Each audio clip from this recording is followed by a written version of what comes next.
ডাকলে আসবো না, কাছে না এসে ভালোবাসবো না।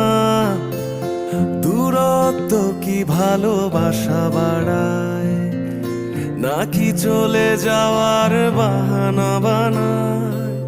দূরের আকাশ নীল থেকে লাল, গল্পটা